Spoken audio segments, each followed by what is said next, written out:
June లోపే సంపద సృష్ట. చంద్రబాబు ప్రభుత్వం కొలువుతీరి 8 నెలలు కావస్తోంది. సూపర్ 6 హామీలు అమలు మహాప్రభో అంటూ కొందరు అడుగుతున్నారు. తమ నుంచి ప్రజలు ఆశిస్తున్నదేంటో ముఖ్యమంత్రి చంద్రబాబు నాయుడు పసిగట్టారు. ఈ నేపథ్యంలో పాలిట్ బ్యూరో సమావేశంలో సూపర్ 6 హామీల అమలుపై కీలక నిర్ణయం తీసుకున్నారు.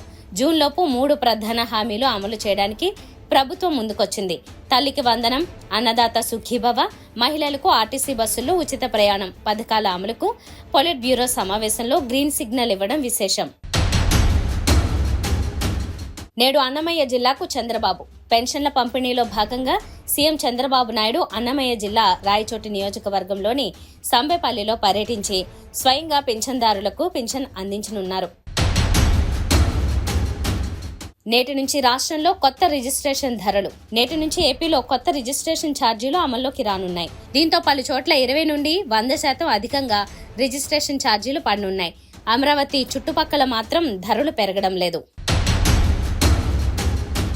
నేడే కేంద్ర బడ్జెట్. వరుసగా 8వసారి ఆర్థిక శాఖ మంత్రి నిర్మలా సీతారామన్ పార్లమెంట్లో బడ్జెట్ ప్రవేశపెట్టనున్నారు. ఈ బడ్జెట్లో రైతులు, పేదలు, మహిళలు, యువతపై స్పెషల్ ఫోకస్ పెట్టినట్లు తెలుస్తోంది.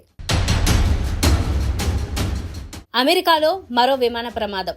అగ్రరాజ్యం అమెరికాలో మరో విమాన ప్రమాదం చోటు చేసుకుంది. ఫిలడెల్ఫియాలో ఓ విమానం టేకాఫ్ అయిన కొద్దిసేపటికే ఓ ఇంటిపై కూలిపోవడంతో 6 మృతి చెందారు.